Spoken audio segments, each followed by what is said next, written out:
Hi everyone, welcome back to my channel. কিছুদিন আগে আমরা মায়াপুরের উদ্দেশ্যে রওনা দিয়েছিলাম। বেশ অনেকগুলো বছর পর বাড়ির সকলে মিলে আমরা মায়াপুর বেড়াতে গেছিলাম, তাই মনটা ভীষণ ভীষণ ভালো লাগছিল। আর চলো তোমাদেরকে জগন্নাথের দর্শন করাই।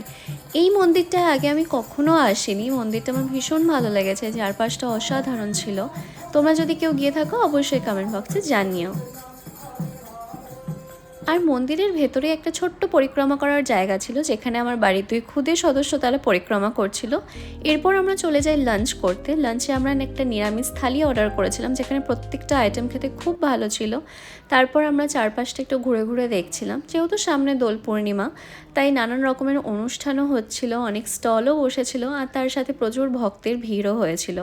আমরা বুঝতেই পারছিলাম না কোন অনুষ্ঠান ছেড়ে কোনটা দেখব। আর ঠিক যেতে যেতেই দেখলাম যে মন্দিরের ভেতরেই একটা ডান্স প্রোগ্রাম হচ্ছিল, যেটা দেখার জন্য অনেক লোকের ভিড়ও হয়েছিল।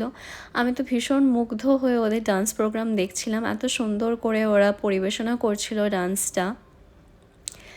আর দেখো, কাজও শুরু হয়ে গেছে আলপনা দেওয়ার রাস্তাতে।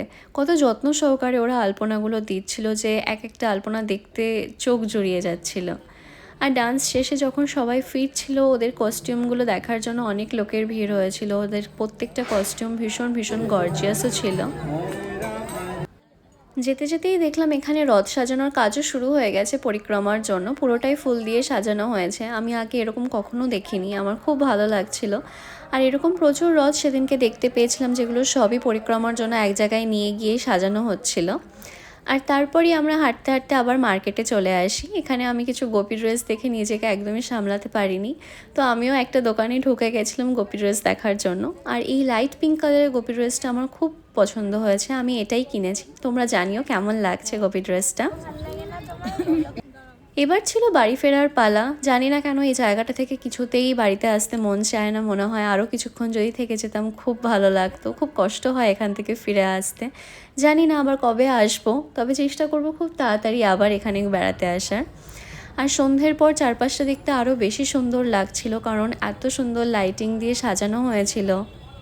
কমেন্ট করে অবশ্যই জানিও ব্লগটা কেমন লাগলো। চলো টাটা।